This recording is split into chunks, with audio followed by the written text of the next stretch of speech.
All right, welcome to Words of the Wise. Today I have Chief Chris Nicodemus from California State University, Chico Police Department in California.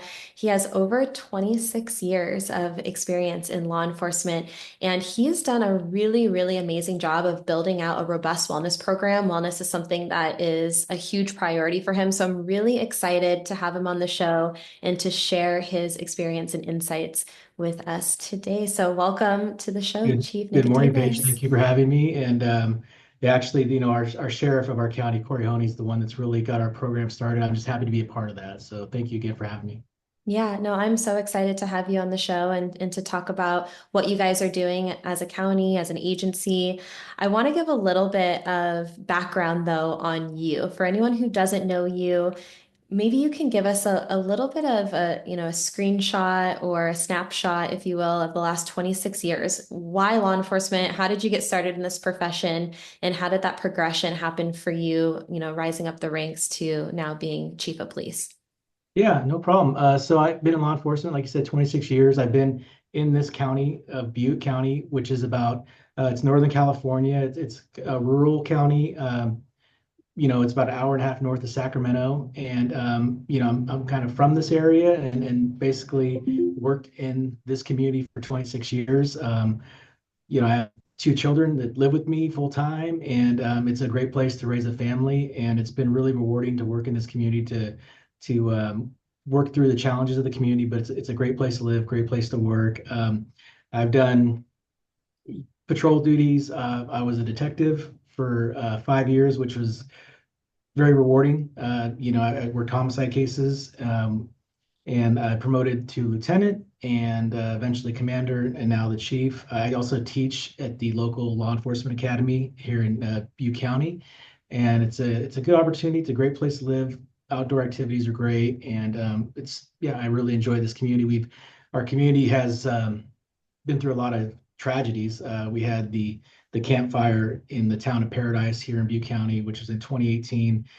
We had the Oroville Dam spillway failure, which really impacted our community, and we've just had a lot of fires. I mean, it's like hard to keep track of all the fires we've had in our county and surrounding counties, and we really, as a campus police department, we really want to try to help and provide mutual aid to we send our officers all over the state to help out when that request is made. So we really want to be good partners in the community. So yeah, and as far as our wellness program, which was created as a result of the campfire, the sheriff um, received grant funding for that, and I know funding is a big piece of the wellness program, but our wellness program is robust. Really proud of it. I sit on the committee, and so I think the buy-in is important for leadership to support that to the officers up and down the chain of command, and it's really come a long ways. Yeah, and I know, 26 years, I'm sure when you started in this profession, wellness looked so different. And I know when we talked offline, you talk a lot about community, which I want to dive into in a little bit because I do think that it's really amazing that you guys do come together as a county, as a community to work together, especially in times of need and of course, in the wellness space. How did wellness look for you 26 years ago? Like, was this something that was a conversation? When did you start to see wellness start to, become a part of the organizational focus? Yeah, I mean, in the beginning of my career, it was, kind of that suck it up mentality, right? Like, just push through and, keep it all built in. Don't talk about, like it wasn't good. And people had outlets that were not the healthiest of outlets, right? So, fast forward to where we're at now, we're introducing wellness in the academy for our cadets. We're introducing onboarding when they finish the academy, what to expect on the field training program, for their spouses or partners, what to expect. There's financial advice. There's the chiefs and sheriff come out and meet with the cadets after the academy graduation. So we really are having healthy outlets as opposed to you know keep it down, suck it up, and then you have a massive heart attack when you retire, right? So Yeah. the bottom line is we want our officers are to be in the best position to support the community, to work for the community. And I need them, mentally sharp, physically sharp to perform to give the best service to our community. And and then you get towards retirement. There's information on retirement. There's information. I sent you the app we have. So if you need help now, you can talk to um, therapists that are specifically designed to talk to law enforcement because we see things where, when I first started, you'd go to a suicide call and then you'd go to a SIDS death call and you would just go to these calls and there wasn't that time to like, hey, hold on, let's decompress, let's talk about that because that's a lot of trauma that built up over time at a busy agency. And yeah, just the call, death notifications, all these fatal accidents, these things like that you would just see and you weren't there wasn't the proper channels to cope with that or talk about it. Now it's like, we talk about it's okay to not be okay and it's okay to reach out. And as a committee member, it's totally anonymous, private information, but people reach out and we can refer them to services. And again, it just goes back to we want longevity of our officers. We want them to be in the best position to support the community and take care of themselves, take care of their families. So because we're people just like everybody else, and we have challenges in life, and things come up, and we want them to be in the best position so they can have a successful career and then best serve their community that they work for as well. And I think that's such a really good thing to remember is that you are people and you are humans and you're not robots. And, things are going to impact you on a human level.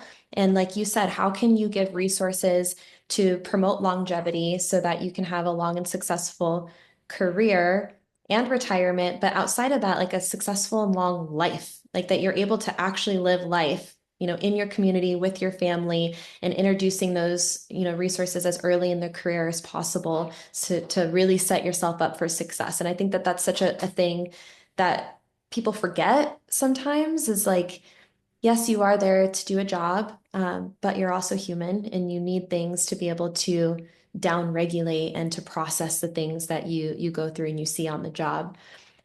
Do you think, I know we talked about, and you mentioned this a little bit earlier, the fires, and you had a really devastating fire in 2018. And I would love for you to kind of explain, what happened for those who don't know. Um, do you think that that was maybe the one event that kind of jump started everything? Do you think that that was, what kind of set you on the trajectory that you are now? Yes, absolutely. So yeah, in 2018, we had the Camp Fire, the deadliest wildfire in California. 85 people lost their lives, and it's a whole town was, just it was devastated whole town. And we're a small county, and that really impacted our community. We had first responders that are here at my department that lost their homes, our dispatchers that have lost homes, and I actually had two law enforcement folks living with me during that time, and they basically were wearing their uniform that they went to work in. That's all they had. And this fire lasted, I think, a couple weeks. And so they didn't have time to work on their insurance claims. They didn't have all they had were their uniforms that they left for work that day in, and they would come home. I'd wash their uniforms and they'd go back to work. So it really impacted our community. And but they did the job that they signed up to do. And like that day in particular, I'll never forget it. I was actually working a murder scene that morning. It was a horrific murder. Elderly woman was killed, and I look up and there's a huge plume of smoke, up in Paradise, which is, it's about 10, 15 miles away. And then the radio traffic started coming in, and people are trapped, and there's, only one way in, one way out, and people lost their lives, and it was one of the worst days in this county. And so and people didn't come back to work after that, whether it was mental health related or physically related. And again, I go back to there weren't those resources in place like there are now to how to cope with such a tragedy. And a lot of good officers, stopped working, unable to work. And so I give kudos to the sheriff Corey Honey, because he's the one that seeked the funding for this and rallied the local law enforcement leaders around, and we bought in and started having services for emotional, mental, and physical well-being for our first responders. And he encompassed, it's not just his sheriff's department, it was for the entire county, and we're trying to expand that out. And yeah, so I think since unfortunately that tragedy brought this robust program that we have now, and we went from like at my department, we didn't have peer support. Now we have a robust peer support program, and to the point where we have a newer officer who goes out on a, let's say, a bad car accident, does CPR, and we're actively, hey, should we need to talk to him? Is he okay? He's never seen that before. And so we're like proactively seeking out opportunities to offer resources, and it's really a shift that I haven't seen before. And it's really just to give the resources to the officers that deal with horrific critical incidents, and so they can cope with that properly, and get the resources they need to do the job and to have a successful career. Yeah, and we talked a little bit about this, the fire, and I was talking offline about how it made me emotional because it just the thought of, you having officers who lost everything except for their uniform, and they had to go to work every single day knowing that they lost everything is just devastating. And sometimes it does take an event like that to create the resources that are needed. And I've had a few different conversations on this podcast about that before, where, you know, maybe it was a different event, officer involved shooting or a fire or, whatever that is, for everyone to come together as a community. And that's not just your local community, but your police community and your first responder community to come together and say, hey, like we need to come together as a team, as a family to create the resources. So if and when something like this happens again, we're prepared and we can take care of our people. And so it's really sad that it had to happen in that way and that people lost their lives and their homes and all of their personal belongings. But there is kind of that light at the end that's like, okay, well, that also brought about change in the wellness space. And so um, I don't know if you have anything else to say No, I mean, about it that, was but really, it really highlighted the community support, right? And our community came together. And then it takes, for a successful wellness program, it takes support from the community. It takes support from there's a budgetary piece to it. So it really takes buy-in, and we have that in this county. And I'm really thankful for that, that there is support from the community, and, we're able to try to, uh, recover the best we can, and try to improve our services. absolutely. And I think too, there's a lot of conversation right now about doing county-wide initiatives. I've had a few conversations because I think that a lot of times each agency kind of operates independently and feels a little isolated in a way. But there have been conversations about counties now coming together and saying, hey, let's do this together. Like we're stronger together. We have more resources together. And then it opens up the pool, and we can talk about, your peer support and things that you offer specifically, but it opens up that pool too of like, hey, if you don't want to talk to someone internally, maybe there's someone at another agency that's on the peer support team that you can reach out to because we're in this together, from a county perspective. When you guys came together and you said, okay, this tragedy happened, we didn't really feel like we had the resources to support our people. Let's make a change. Let's create a wellness program together. Were there certain pillars of wellness that you looked at saying, hey, like this is what we want to focus on right now that we think would be the most beneficial? Yeah, so the pillars that the main pillars we highlight are mental, emotional, and physical support and well-being. And you talk about the success we've had as a county. So we're a state agency, right? And we have 23 campuses throughout the state, and that's been a challenge. We're trying to do something similar in our CSU system, which is 23 campuses, all corners of the state, and it's been a challenge, right? So you have to have the resources available in your area, and we're fortunate that we do in the county. However, statewide, we're not there yet as far as with the CSU system, but we're working on that. And so I've seen the positives. It's really going good for us here locally, but statewide, we're not there yet, and that's a challenge. But yeah, I think the emotional, the mental, the physical well-being aspect of it is key, right? And we again, I just go back to like we want our officers to have a long, and this is our dispatchers, fire, EMS, this is first responders, right? We want them to be in the best position to take care of themselves and also take care of the community that they serve.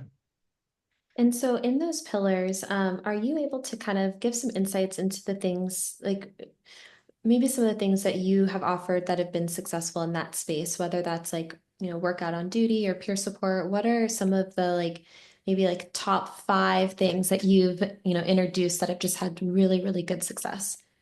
Yeah, so we, for our department, we made a gym. We have a gym here now, right? We have a gym in the department, and I'm flexible with the officers when they can work out on duty. Um, there's the peer support piece, which is huge. Like I said, we went from not having any peer support to I think we have 5 people in a 20-person department, right? And again, like I mentioned earlier, it's neat to see that we're proactive. Things that, oh, yeah, I know that brand new officer went on a fatal accident. I didn't, to me, maybe I missed that. And one of our dispatchers, who's also a peer support member, she's like, oh, maybe we should talk to him, see if he's okay. And then, like you said, I mean, being a smaller department, people may not want to, know each other's business, so they'll reach out to somebody that they don't know, and so it's totally anonymous. And that, excuse me, that app that I share with you has a lot of good resources on it. It has a Get Help Now feature where they can get in contact with a therapist 24/7, and it's totally anonymous. It's basically tracked for billing purposes, but that's it, that you don't know who's doing what, but it is being used. Um, it has, nutrition ideas. It has, um, PT. We offer gyms not just on campus, but like all throughout the city and county. That if you want to go do some CrossFit, or if you want to, they had like they brought massage chairs. They had massages. So things that I was doing yoga, and it's just like just things that you typically did not see, and having these options out there. And then I go back to the family functions, and we for 3 years now, we've done like end of year celebrations, right? And those have been highly attended, and they've been great. And springtime we do outdoor functions. In the wintertime we do ice skating, and it's just for the first responders. So those opportunities are out there that weren't out there before, and I'm really proud of that. But I'm just touching the tip of what we do, Yeah. and it goes, like the emotional support, right? The counseling, the services. If they can reach out to anybody on the committee, all of our information is on the committee, or is on the webpage. So if they want to talk to me personally or somebody else, they can reach out to any of us. All of our bio and the information's there. And physically, like I said, we have the gyms. We talk about stretching and I mean, all this information is out there at the touch of an app, right? And it's a great resource, and just thankful to have it. And it sounds to me like you have support from the top. It sounds like leadership is on board with this and really promoting it and passionate about it. How important do you think that is to have leadership bought in and really supporting and promoting these types of wellness resources? I think it's key. I really do. If there's not buy-in from your leadership, you, your team is probably not gonna follow through with it. So again, just realizing the importance of it, and maybe shifting your mindset that just because it wasn't like that when you were starting your career doesn't mean that it's not beneficial now. So really just understanding what the wellness can do, what the wellness programs are about.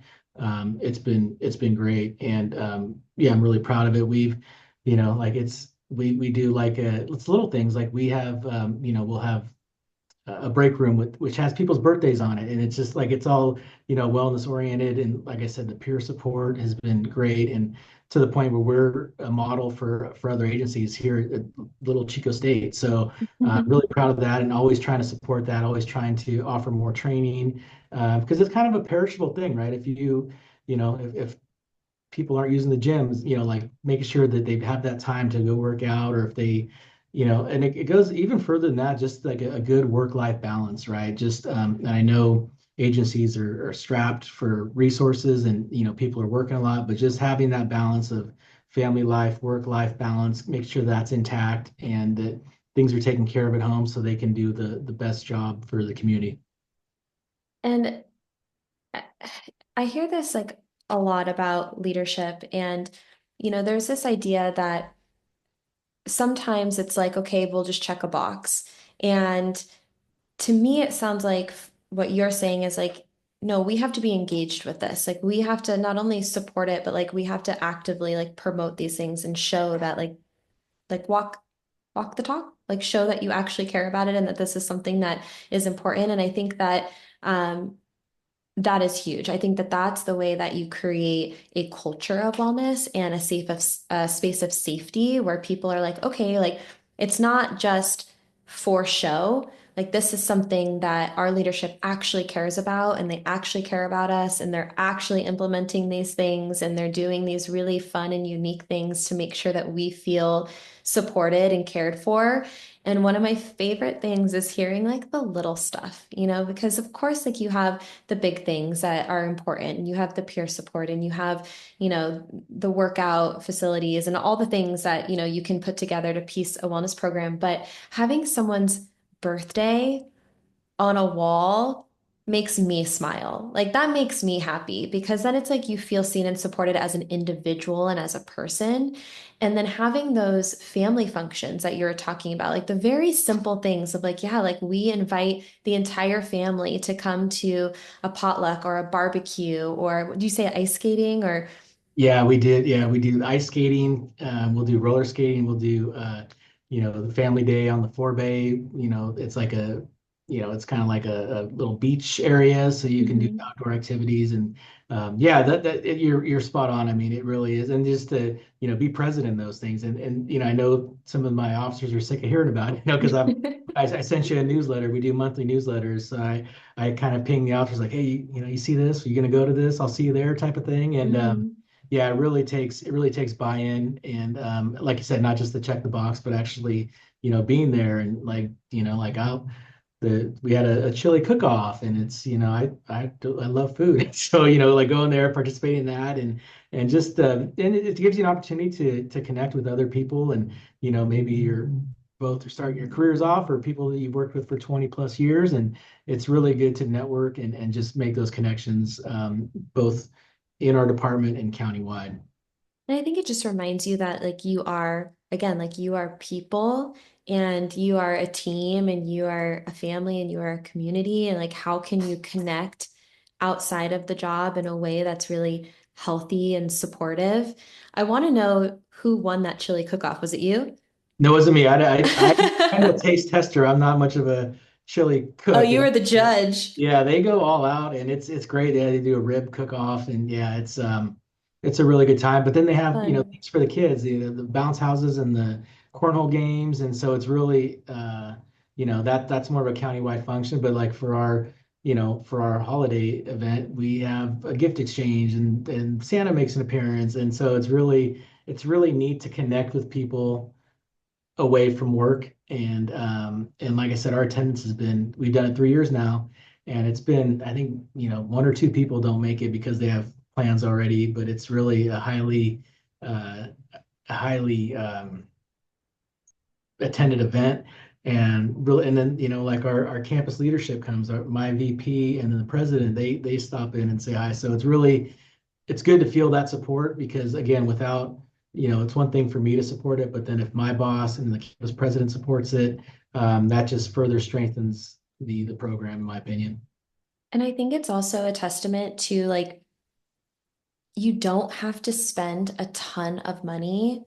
Like if you are a smaller organization that maybe does struggle with funding, um, you can do the simple things to create that space for people to feel like you care about them. And that is wellness. I think when you come to work and you feel supported and you feel taken care of and people actually care about you and your wellness, that is a piece of that. And so having something like you said, a community gathering, a gift exchange, putting people's birthdays on the wall, like doing shout outs and newsletters that like really highlight successes and people, I think that it's a testament to if you don't have the funding or if you don't have the ability to like buy this really expensive thing, you can still have wellness where people feel like you care about them.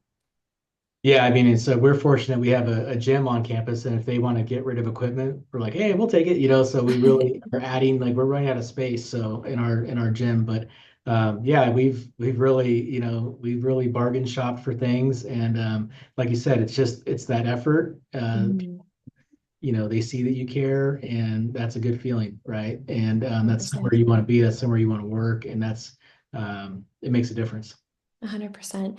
And there's a couple of things that you said earlier that I kind of want to circle back. So you incorporate wellness into your academy and into your onboarding process. And you also include family throughout everything. So I would love if you could kind of explain what that process looks like through academy and onboarding, and then your opinion on the importance of including family members into those things. Yeah, so our Jody Drysdale she's from the sheriff's office. She's kind of the kind of my point of contact for the wellness program. She does great work, and so she actually has a block in the academy now. So we're actually implementing the wellness program in the academy, and then after they graduate the academy, they have an onboarding day for the new they're the academy grads, and so it's a full day, but then during that day the local chiefs and sheriffs show up, so we're there to answer any questions and kind of meet the families, and part of that day, I mean, I wish I'd had the agenda, but I know that there's they go over the wellness program during that day. They have a financial piece of, they have a story of an officer. I think he's from Arizona, actually. He talked about how he, was working a ton of overtime, and he spent like $6,000 on a car stereo system. And, when the overtime dried up, he was in, real bad financial shape. So just some financial, some financial information. And, there's also information that where the spouses and partners get their own set of training, like what to expect during training, what to expect. Your partner is going to be under a lot of stress, and here's why. And to back up, it starts with a tour of the department. So the families will come to the department, they'll meet their field train officers, they'll get a tour of the department, and then they provide lunch. And so it's a full day of onboarding. That's really good to have that information. Like I said, it'd been great to have that 27 years ago when I was in the academy, but it's great we're doing that now, and it's really the feedback has been real positive too. So yeah, really proud of that program. I love it. And I agree that, the earlier that you can incorporate resources and talk about wellness, the better. Like the more proactive, we can be, the better. Because, you have to have both. You have to have proactive and reactive when it comes to wellness. But, I started in the academy, and this was 8 years ago locally. And things have changed so much since then. It's really, really cool to see because, obviously California is a little ahead of the curve. You guys have been doing this a lot longer, but when I walked into the academy 8 years ago, it was really a foreign concept. Like it was very much like what? Like cops don't do this. This is not going to be a part of our culture. Like we're definitely not going to pay you to be here, but if you want to come and volunteer your time, like sure, why not? We won't say no. Like that was kind of like the very intro for me. And to now have these conversations with, leadership really all across the country who like that's a part of your norm now. Like that is a part of the academy. There's a module in the academy where you talk about it. A part of the onboarding process is to make sure that they're, seen and supported and set up for success. And then when they graduate from the academy, they have continued resources with their organization. And I think that that is just so cool to see, even in a short 8 year period, how far that has progressed. Yeah, and kudos to you for doing that, and starting that off. And yeah, but like you said, the support doesn't stop after that onboarding day. It's throughout their training, throughout their career, and really having that culture, like you said, that culture mindset and building that into your day to day. Because again, it's, you're looking at a 35, 30-year career, and it's a long ride for people. And we want, again, I go back to, we want them to be in the best position physically, mentally, emotionally, to support the community and take care of themselves, take care of their families and whatnot. So it's valuable, and I'm glad to see more agencies are doing it. I'm glad to see people like you are out trying, doing that in your state. So whatever we can do to help, I think it's something that we just need to continue to build on and get better at. Yeah, and I think, a few times we've talked about this, and you kind of mentioned it just now, is that longevity. And I love that you incorporate families into the mix because I do think that that's important because everyone has a life to go home to, whether you're married or not. Maybe you are and you have, a spouse and kids at home. Maybe you're a younger officer and you're not there yet and you're, solo, but you have brothers and sisters or mom, dad, like whoever, friends. You have a life outside of this career. And so being able to include family members in the mix and also create that sense of longevity in the career. Obviously we want to set you up for a long and successful retirement, but in tandem with that, like you also want to have a long life. Like you want to be able to have a good life, a long life, and be able to live your life outside of the job. And so I think that, wellness is obviously progressing a lot, especially, since you started 26 years ago. And I think that at least it's a part of the conversation now, for Yeah, those who I have, maybe, see my background here. I was Little League coach in our All-Star team. So I have our bracket when we won our district and section. So it keeps me yeah. grounded. So I kind of keep that to kind of keep me focused on, it's not all about, diplomas and accolades. It's like, it's little things. It's being a coach to a bunch of kids that I see around. And yeah, so that's why I have that there to kind of keep me grounded. And if I need to get recentered, it's like, what's what's this really all about, and trying to maintain that, not too far one way or the other, staying And I centered. I appreciate you saying that because I do hear that a lot of like stay grounded, have things outside of the job and you're Chief Nicodemus, but you're also Coach Nicodemus and you're dad and you're, so there's lots of different titles and roles and I like that you brought that up of something that reminds you that you are also, a person And outside we're of part of this community too. So I mean, yeah. again, even on campus, we have a lot of support from the students, the faculty and staff, and we're partners in this thing. We're not, it's not us versus them. We're really working together is what the culture we have here. Yeah. And if you had, there are a lot of leaders out there who are equally as supportive of wellness and they see it as a priority, but maybe they're, struggling to piece it together or to find funding. What are some pieces of advice that you would give to other leaders who maybe are in the infancy stages of putting together a wellness program or who are trying to create a culture of wellness? What are some maybe words of wisdom that you would have that you could share with them? Probably don't have a phone ringing when you're asking me a question. I apologize for that. You might have to edit that part out. I don't No, but hear I it. You're good. I think it's I again, buy-in is important. There's grants out there. I know funding is a challenge. So but like you said, there's little simple wins you can get, and it's really, maybe go to a conference and see what the wellness programs are all about, and you can take that information back to your leadership or your administration to get that buy-in. But it really is about the buy-in, and the numbers they show, the benefits of a wellness program. It really it really makes sense. And I just encourage other leaders out there to just take a look, talk to people. You can share my contact information if you want. It really best serves your whole department, even me personally, to the officer that just graduated the academy. It's something that could really benefit everybody. And it's also, again, I go back to, if your people, your officers, your staff, community, and you want them mentally right, you want them physically right, you want them emotionally right. To If they're not right, they're not going to do the best job they can. So you want them to do the best job to best serve your community that you're sworn to serve. Absolutely. And I heard buy-in. This is something that comes up all the time and in different contexts. Like you need the buy-in. It's important to have buy-in. Agencies struggling with buy-in. People saying, well, we're not going to do that because we don't have buy-in. What is the secret to I mean, buy-in? I think you just have to make it a priority. It's really as simple as that. You have to make that a priority and you have to have your goals that you can, your short-term goals, your middle-term and long-term goals, and you really have to make it a priority. And I get it, if some agencies are really understaffed, they don't have resources, but again, it has to be a priority. There has to be that buy-in.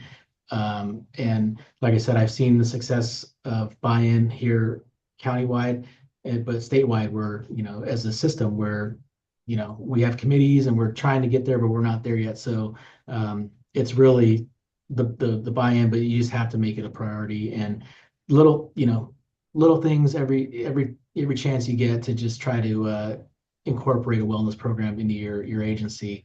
And there's times where, things get busy. I get it. There's things that come up, but you really have to go back to that one point where you're doing that buy-in and it has to be a priority. Just like, your policy, your training. I mean, it's really got to be a priority, in my opinion. Yeah, and I appreciate you saying little steps, like little things at a time, because I do think it can feel overwhelming, but I also am a firm believer that small steps lead to big change and big impact. And so, like you said, make it a priority, start somewhere. Small steps can lead to positive impact. I mean, even something as simple as bringing in like a guest speaker to talk if you have a training day. And, we've had people talk about nutrition or talk about counseling or talk about the services we have. So just little things like that that don't cost anything. I mean, most people will come talk to your troops for free, or, maybe you buy them lunch or something like that. But just giving them an opportunity to digest that information if that's for them. But again, it goes back to showing that you care and you do genuinely care. And we got it's just like my mind's blown where officers are talking about what their blood pressure. They're talking about healthy outlets as opposed to like you know before that would never come up in law enforcement in the squad room. So they're talking about pushing each other. Oh, I did this much on the Peloton and I'm doing this. I ate this for lunch, and I'm on this carnivore diet. So just hearing them talk has been a total shift in paradigm, and it's neat. It's neat versus before it was. People didn't talk like that. So you're saying that the locker room talk is changing. Yes, the squad room, yeah, I love where it. the officers hang out and talk. It's just like, yeah, Yeah. they're in nutrition. They're into they're counting macros and stuff that I'd never even heard about, and they're really and some of our people they've lost weight, like they look great, and they're leading others in that sense. So it's not necessarily just the leadership; it's the officers are communicating with the other officers, and they're when they can drive somewhere, they walk and do foot patrols, and so they're really counting steps. It's just stuff that never was a thing before. I love that. That's Yeah. really cool. All right, one last question for you. This went by so fast. I looked at the clock. I was like, oh my gosh. One final question. This is why I started the podcast. What words of wisdom would you share with someone who's earlier in their career when it comes to wellness? Something that you wish that you would have known or you wish you would have done that would have helped you? You know, I say talk to people, like we talk about, it's okay to not be okay. If something's bugging you, talk to somebody. Don't keep it down. Like I remember, go to the doctor, like go get checkups, like get your blood work done, get everything done. Because I remember I was in my 20s and I went to the doctor, like, what are you doing here? You're like young and healthy. It's like, well, I want to make sure that everything's good to go. And so just take care of yourself and talk, right? Just if something if if somebody has a critical incident, it's okay to talk about it. And hey, are you okay? Is there, you need to talk to somebody. You can, there's resources out there. So just be mindful of your coworkers and yeah, just don't be afraid to talk. Great words of wisdom. I really appreciate that. And I appreciate your time so much and sharing about your wellness program and, building that culture and that community and some of the things that you're doing internally and, county-wide. So thank you for your time. I really do appreciate it. Thank you, Paige. Nice meeting you. You too.